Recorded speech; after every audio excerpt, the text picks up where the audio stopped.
আসসালামু আলাইকুম। গত ৯ তারিখে প্রাথমিক শিক্ষক নিয়োগ পরীক্ষার লিখিত পরীক্ষা হইল। তো এটা হচ্ছে বাংলাদেশের হাজার কিংবা আমি যদি লক্ষর কাছাকাছি বলি, গ্র্যাজুয়েট বেকারদের খুবই এক্সপেক্টেড একটা জব। পড়ুয়া বেকারদের আমি বলি। কিন্তু এখানে প্রচুর পরিমাণ অনিয়ম হয়েছে। অনিয়মের কিছু প্রমাণও আমরা পেয়েছি, ডিভাইস পেয়েছি, মোবাইল ফোন সহ ধরা খাইছে। ঠিক আছে? এরকম অহরহ। যদি এটার সংখ্যাও এই সংখ্যাটাও হাজারেরও বেশি হবে। এখন আপনি মনে করেন ১,০০০ ডিভাইস ধরলেন, কিন্তু সফল হয়ে গেছে তো ৫,০০০ ডিভাইস পার্টি।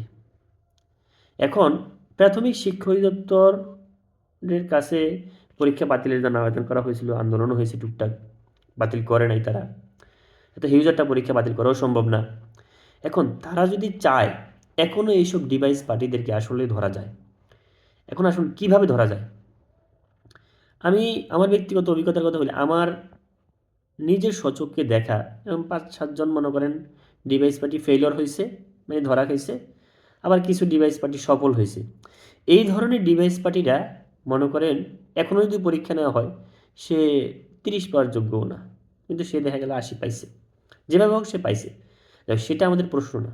এখন কিভাবে প্রাথমিক শিক্ষা অধিদপ্তর এদের এখন ফাইন্ড আউট করবে? আমি জানি না ভাইবা বোর্ডের কাছে মানে আপনার মার্কটা থাকে কিনা? এটাকে কি বলে? লিখিত মার্কটা থাকে কিনা? যদি থাকে, ধরেন ভাইবা বোর্ডের কাছে লিখিত মার্ক আছে, একটা ছেলে ফেয়ার পরীক্ষা দিল, সে ৭৫ সরি ৬৫ কিংবা ৭০ পাইল। আরেকটা ছেলে ডিভাইসের মাধ্যমে পরীক্ষা দিয়ে সে পাইল ৮০। এখন ভাইবা বোর্ডের যেটা করা উচিত, ওই ৬৫ পাওয়া ছেলেটাকে হয়তো তিনি কোশ্চেন জিজ্ঞাসা করলেন ১০টা, সে দেখা গেল ৬টা ৭টা কিংবা ৮টা প্রশ্ন সঠিক অ্যান্সার দিল।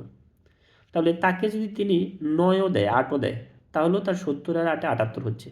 আর যেই ছেলেটা ডিভাইসের মাধ্যমে ৮০ মার্ক তুলছে লিখিত পরীক্ষায়, তাকে যদি ওই সময়ে তিনি ৫টা প্রশ্ন, ৭টা প্রশ্ন, ১০টা প্রশ্ন জিজ্ঞাসা করার পরে তিনি যদি কোনো প্রশ্নের অ্যান্সারও না ধরতে পারেন, এবং তারা চাইলেই এই টাইপের যে ৮০ মার্ক পাইলো, ৮২ মার্ক পাইলো, এরা কীভাবে পাইলো? এদেরকে ২-১টা প্রশ্ন তারা ধরলেই বুঝতে পারবে আসলে তার জাজ, তারা তো আসলে ভাইবা বোর্ডে যারা থাকেন তাদের ওই জাজটা আছে। সে কি আসলে ফেয়ারলি ৮০ পাইছে নাকি আনফেয়ারে ৮০ পাইছে?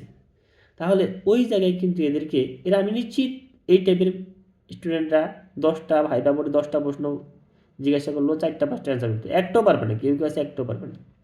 ও ওখানে ঘাবড়ে যাবে। ওদেরকে ওখানে ভাইবা বোর্ডে ফেলের ব্যবস্থা রাখা উচিত, যে ভাইভাতে ফেল করলে সে নট অ্যালাউড। কারণ আপনি যদি ওখানে ওরা ৫ও দেন, ৪ও দেন, তাও ওর মার্ক হয়ে যাবে ৮৫। আর যে ছেলে ফেয়ারলি ৭০ পাইছে ওর থাকবে ৭৮, ওর তো চাকরি হবে না।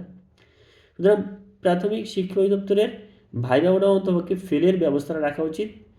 অ্যাট দ্য সেম টাইম তাদের এই জাজটা করা উচিত, বেশি মার্ক যারা আছে, ঠিক আছে? আসলে একটা ছেলে ফেয়ারলি ৮০ পাওয়া আর আনফেয়ার ৮০ পাওয়া, দুইটা পার্থক্যটা অবশ্যই ভাইবা বোর্ড করতে পারবে। তারা অবশ্যই এই বিষয়ে নজর দেওয়া উচিত।